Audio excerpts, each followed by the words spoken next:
이런 식으로 피드백을 해도 당연히 이게 바로 고쳐지진 않습니다. 이게 되면 공부 국가대표겠죠. 모의고사를 풀면서 같은 실수를 또 하고 또 자책하면서 피드백하고 다음엔 절대 이 실수 안 해야지 또 다짐하고 그래도 다음 시험에서 또 실수하고 또 피드백하면서 어떻게 이 습관 고칠지 고민하고 이걸 수없이 반복해야지 결정적인 상황에서 그 실수를 안 하게 되는 겁니다. 아무리 해도 성적이 안 오르는 학생들은 맨날 외부에서 원인을 찾죠. 내가 본 교재가 안 좋았나 보다. 요즘 트렌드에는 이 강의가 안 맞나 보다. 다시 말하지만 이런 건 결정적인 요인은 아니에요. 네, 안녕하세요. 손희찬입니다. 얼마 전에 6월 평가원 모의고사가 있었죠. 저는 지금 수험생들 260명 정도와 소통하는 카톡방이 있는데 여기서 유독 국어 영어에 대한 이야기가 굉장히 활발하게 이루어지더라고요. 다들 공부법에 많은 혼란이 있으신 것 같았어요. 제가 그 대화를 유심히 보고 있었는데 공부법 교정을 좀 해드려야겠다는 생각이 들어서 블로그에 독해력 상담소라는 걸 잠깐 오픈을 했었습니다. 거기서 이틀 동안 30명 정도의 학생들에게 굉장히 구체적으로 이번에 왜 성적이 안 나왔는지 이유를 한번 들어봤어요. 그리고 어떤 식으로 공부하면 되는지 가이드라인도 드렸습니다. 30명에서 그만둔 이유는 사실 학생들의 질문이나 문제점이 크게 다양하지는 않았기 때문이에요.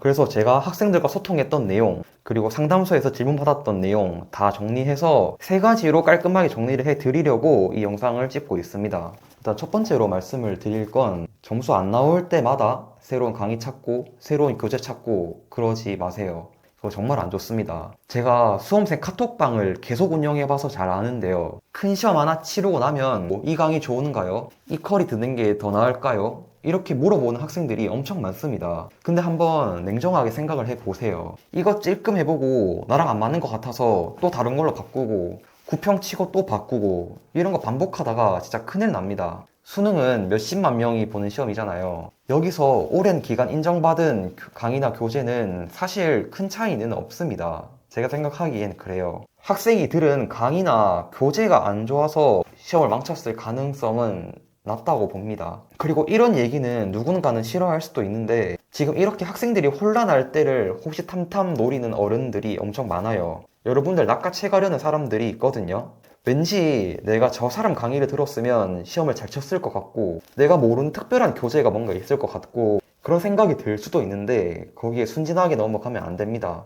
인터넷상에 있는 글 같은 거 너무 쉽게 믿지 마세요. 여러분의 모든 결점을 단숨에 메워주고 다음 시험에서 바로 몇 등급 올려줄 그런 강의 같은 거 없습니다. 내가 어떻게 사고하는지, 그걸 어떻게 개선할 수 있는지 내 사고 과정을 치열하게 파고들어서 고민하는 학생이랑 이번에 잘 친 애들은 어떤 강의 들었지? 어떤 교재가 이번 시험 경향이랑 가장 적합했지? 이런 거 수소문하는데 에너지 쓰는 학생이랑 결과가 완전히 다를 수밖에 없습니다. 완전히요. 어떤 분야든지 성장하는 사람은 원인을 자기한테서 찾습니다. 면밀하게 나를 들여다보고 나의 태도에 대해서 진지하게 고민을 해봐요. 오직 피드백하고 개선하고 피드백하고 개선하고 그거밖에 없습니다. 근데 아무리 해도 성적이 안 오르는 학생들은 맨날 외부에서 원인을 찾죠. 내가 본 교재가 안 좋았나 보다. 요즘 트렌드에는 이 강의가 안 맞나 보다. 다시 말하지만 이런 건 결정적인 요인은 아니에요. 몇몇 학생들은 그렇게 하다가 나한테 정말 잘 맞는 강의나 교재를 찾아서 성적이 오를 수도 있겠죠. 근데 그냥 주위 말에 휘둘려서 결정하는 사람은 그런 기회도 얻지 못합니다. 계속 나를 분석해서 나에 대해서 잘 아는 학생이 그런 결정도 더 잘 할 수가 있는 거예요.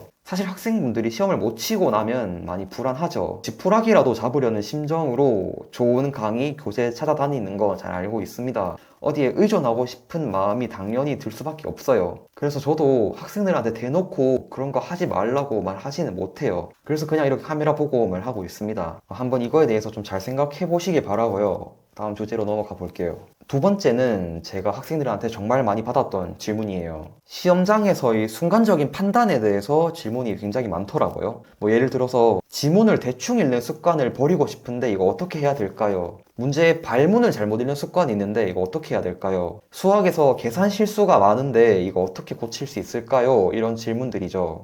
이거랑 관해서는 제가 하나 소개해드리고 싶은 용어가 있는데 저희 학생 중에 한 분이 이름을 붙여준 용어거든요. 실수 다발 구간이라는 용어를 쓰더라고요. 이게 굉장히 괜찮은 용어라는 생각이 들었습니다. 자동차 운전할 때 사고 다발 구간이라는 게 있죠. 사고가 많이 일어나는 구간에서는 알림이 울리면서 운전자들이 더 주의하게 만듭니다. 그것처럼 내가 국어 시험을 칠 때 나의 실수 다발 구간은 어딘가 이걸 내가 분석해서 찾아내야 돼요. 이건 오직 나만이 찾을 수 있는 거거든요. 나는 어떨 때 지문을 대충 읽는지, 나는 어떨 때 계산 실수를 많이 하는지, 나는 어떨 때 선지 정오 판단 착각을 하는지, 이런 걸 스스로 모의고사 칠 때 기억을 복기해서 찾아야 돼요. 이게 모의고사를 치는 가장 중요한 이유 중 하나입니다. 아마 지금쯤은 이번 모의고사를 쳤던 기억이 많이 흐려졌을 수도 있어요. 앞으로라도 모의고사를 치고 나면 꼭 이런 작업을 한번 해보세요. 순간적인 의사결정이 오류로 틀린 문제가 있다면 그때 내가 어떤 식으로 생각해서 이런 실수를 했는지 한번 꼭 복기를 해보세요. 그리고 적어보면 가장 좋습니다. 그렇게 기록한 게 쌓이고 나면 그런 실수들 간의 패턴이 보이거든요. 그런 패턴을 분석해보면 나의 사고 다발 구간이 어딘지를 알게 돼요. 이걸 명시적으로 찾아내야만 이걸 스스로 수정하는 것도 가능합니다. 네, 그래서 여기서 세 번째로 이어지는데요. 학생들 중에 일부는 이렇게 자기의 실수에 대해서 명확하게 분석까지 해서 가지고 온 학생들도 있었습니다. 메타인지가 뛰어난 학생들이죠. 근데 학생들이 이렇게 질문해요. 저는 실전에서 이런 실수를 반복해요. 이걸 어떻게 고칠 수 있을까요? 사고 다발 구간이 어딘지 아는데도 알고도 맨날 거기서 사고가 난다는 거죠. 뭐 예를 들어서 문제 풀 때 근거를 머릿속에서 지레 짐작하고 넘기는 습관이 있는데 이걸 고치는 구체적인 방법이 있을까요? 구체적으로 이런 장면에서 계산 실수가 잦은데 이걸 알고도 항상 반복합니다. 이걸 어떻게 고칠 수 있을까요? 뭐 이런 걸 질문합니다. 근데 그 고치는 방법은 없어요. 여러분들 운동 배워보신 적 있나요? 코치님한테 뭐 자세를 이렇게 바꾸세요 라는 말을 듣는다고 절대로 바로 고쳐지지 않거든요. 그게 바로 고쳐지면 운동 국가대표 해야죠. 실제로 일반인들이 운동을 배우는 과정은 그렇게 안 돼요. 머리로는 아는데 실제로 몸으로 하면 또 안 되고 또 피드백 받고 그럼 또 그거 신경 쓰면서 직접 해보고 근데 또 안 돼서 또 혼나고 이걸 계속 반복해야지 자세가 고쳐집니다. 물론 이 과정에서 타고난 운동신경이라는 게 개입을 하기는 하겠지만요. 공부도 똑같아요. 나는 섣불리 정답을 확신해서 틀리는 경우가 많구나. 앞으로는 이것보다 더 확신이 들 때만 정답을 확정해야겠다. 이런 식으로 피드백을 해도 당연히 이게 바로 고쳐지지는 않습니다. 이게 되면 공부 국가대표겠죠. 모의고사를 풀면서 같은 실수를 또 하고 또 자책하면서 피드백하고 다음엔 절대 이 실수 안 해야지 또 다짐하고 그래도 다음 시험에서 또 실수하고 또 피드백하면서 어떻게 이 습관 고칠지 고민하고 이걸 수없이 반복해야지 결정적인 상황에서 그 실수를 안 하게 되는 겁니다. 어떤 공부법을 딱 적용해서 갑자기 실전에서 내 행동을 바꾸는 방법? 그런 건 없습니다. 문제점을 발견했을 때 그냥 발견해서 그치지 않고 진짜 행동 변화로 이어지려면 정말 많은 연습이 필요해요.